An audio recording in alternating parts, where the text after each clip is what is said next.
plus tu hydrates tes cheveux, plus tu favorises la casse de tes cheveux.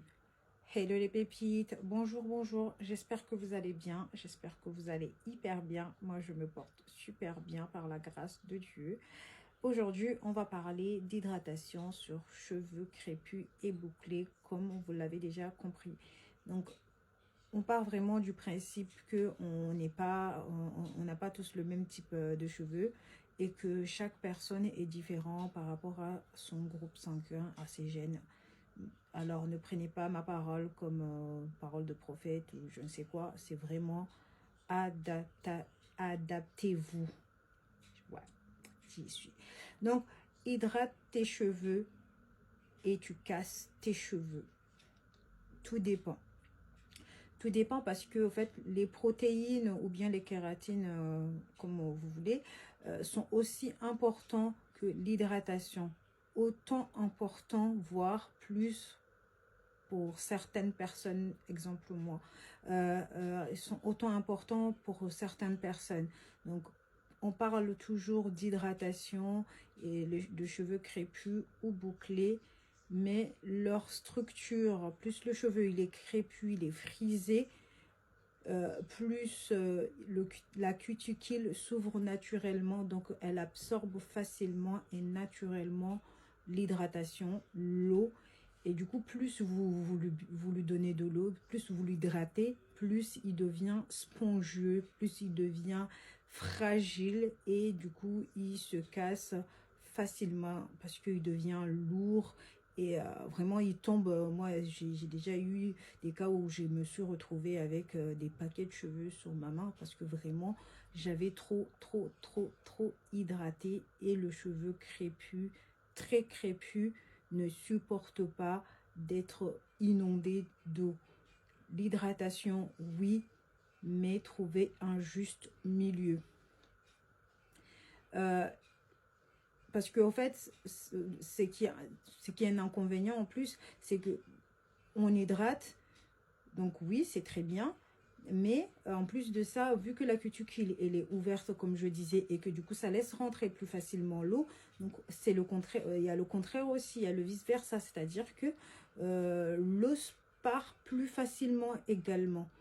Donc c'est vraiment, j'insiste vraiment, trouver vraiment le juste milieu, parce que soit vous avez trop d'eau, donc le cheveu il devient spongieux, il devient cassant, il devient très fragile.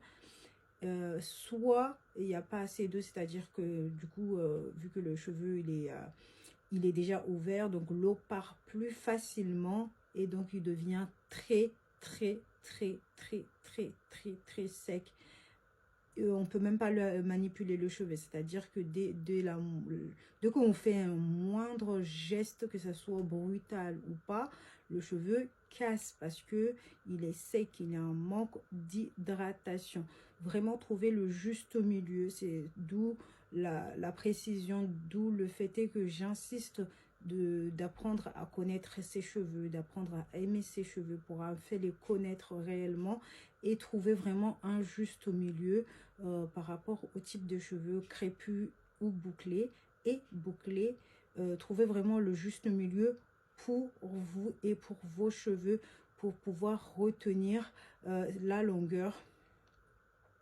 Et sans un apport régulier, il faut aussi ne pas oublier, parce qu'on y vient, il faut aussi ne pas oublier de les nourrir avec les protéines pour renforcer la fibre à l'aide de soins, à l'aide d'une routine capillaire bien installée, bien construite dans le temps, dans la durée. Donc, vraiment ne pas oublier de nourrir le cheveu avec des protéines. L'hydrater, c'est bien, c'est très bien d'ailleurs, mais aussi les protéines, c'est indispensable pour certaines personnes pour pouvoir justement trouver un équilibre, parce que vous avez l'impression que vous hydratez les cheveux, mais le cheveu, enfin, vous hydratez réellement les cheveux, Mais au final, le cheveu, il bouge pas, il est là comme ça. Vous n'avez pas l'impression de voir des résultats comme je disais la dernière fois. Mais c'est parce qu'il a un manque de protéines, parce que vous les avez pas nourris, vous les faites boire seulement, mais il n'y a pas de kératine dans le cheveu. Ce qui fait que le cheveu devient vraiment élastique, il devient vraiment, comment dire, il finit par casser. Peu importe ce que vous faites, si vous ne trouvez pas le juste milieu, il va finir par casser. C'est vraiment ça. Il va finir par casser sur la longueur. Et le plus important dans un cheveu crépus et bouclé, c'est vraiment trouver le juste milieu pour retenir la longueur dont on a besoin pour vraiment,